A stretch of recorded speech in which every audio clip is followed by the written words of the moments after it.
Ronald Reagan famously said, Mr. Gorbachev, tear down that wall. We are a long ways from those days of the Republican Party's foreign policy on Russia or in general. The embrace of authoritarianism at home clearly has its own creeping effect on how the party and thus its government leaders view America's place in the world. And then you have the MAGA cheerleaders like Tucker Carlson, who went to interview Putin, and there can be space for those kind of interviews. But if you watched it, and I did, a lot of it was Putin saying whatever he wanted. The leader later said he was surprised there weren't tougher questions from Tucker. Burn. I just don't know how to say that in Russian. Now, Trump, as president, was also quite warm to Putin, and he praised him on the world stage. And Trump continues to back Putin, along with, again, the foreign policy considerations, as more and more of the Republican Party follows his lead in basically laundering or minimizing what Putin's doing in a war that he started in Ukraine, the first land war there since World War II in Europe. The flirtation with dictators is now part of the campaign. We talked earlier in the program about the despicable reference to a, quote, unified Reich in a Trump campaign ad. This embrace of Putin and autocrats, as I mentioned, echoes in Congress. Yesterday, reporters asked me if I thought President Putin was smart. I said, of course he's smart. You can tell Putin's on top of his game. One thing he said that it really rung a bell is the propaganda media machine over here. They sell anything they possibly can to go after Russia. People here in Washington, D.C. are just ignoring that, making people believe like Ukraine can win. No, Ukraine can't. Putin won't lose. Putin will not lose. He's not going to lose. Putin was actually pretty well behaved during the Trump administration. This is a mindset that matters. And one of the big questions is, why do people feel this way? And how did a America First conservative political party become this enamored with a foreign autocrat? Our next guest brings a very particular view to this. Jordan Klepper is a member of The Daily Show, known for his comedic and insightful coverage, including a different way to interact with the world of MAGA. He was talking about how he changed the name from Crooked Hillary to Crooked Joe Biden. Oh, so he's focusing on the issues? Yeah. Great. China will be paying for the wall. Shouldn't Mexico pay for the wall? Oh, Mexico, sorry. He's evolved this presidency into a dictatorship that we can all understand. Exactly. Trump said it's a cult, blah, blah, blah, but I feel like cult is such a negative word. We are not a cult. What was your first rally? January 6, 2020 in D.C. If you're going to go to one. Go to one. Well, have fun. Hopefully, try not to overthrow any duly elected officials. Yeah, that was a big one. His new special, Moscow Tools. And we're also joined by Vanity Fair correspondent Molly Jong-Fast, host of the podcast Fast Politics. Welcome to both of you. Glad to be here. Thanks for having me. You do it different. Do I? A little. Yeah? Yeah. What is it? What you're doing. What I'm doing, talking to people.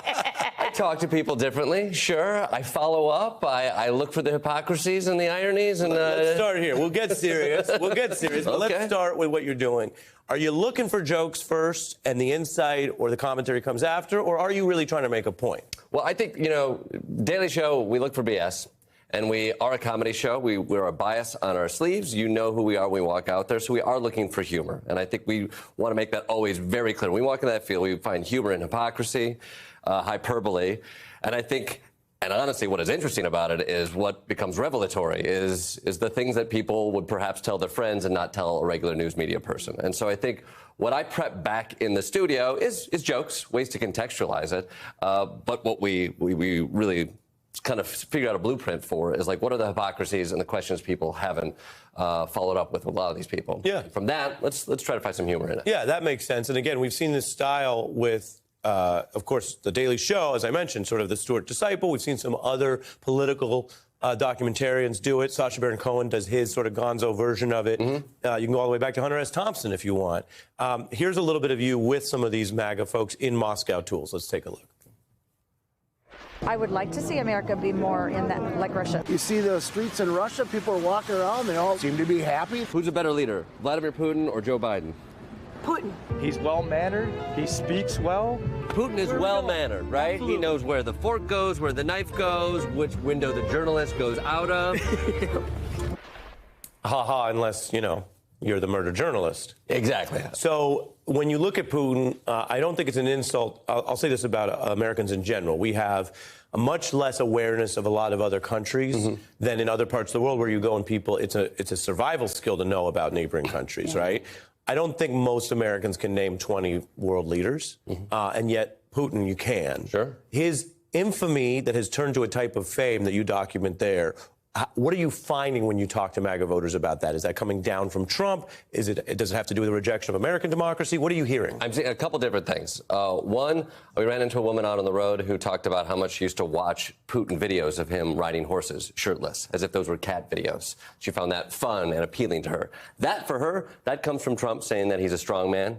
He likes that he's a strong man. But also that Tucker Carlson interview, that resonated with almost everybody we talked to. They saw that interview. They saw that interview. They talked about Moscow being beautiful. I mean, you sniff a ciabatta bread and suddenly everybody thinks that's the place to be. So I think there's part of that crew that uses that as an excuse to be negative towards Joe Biden. I like Moscow is great, which means America is crap because Joe Biden. Is this a way for us to attack Joe Biden? So it's some of that. But I also think there's an element of this, too, that, like, actually is a little bit of a darker side of the modern Republican movement. It likes the authoritarian side of things. And so we saw that starting to bubble up when we were on the road.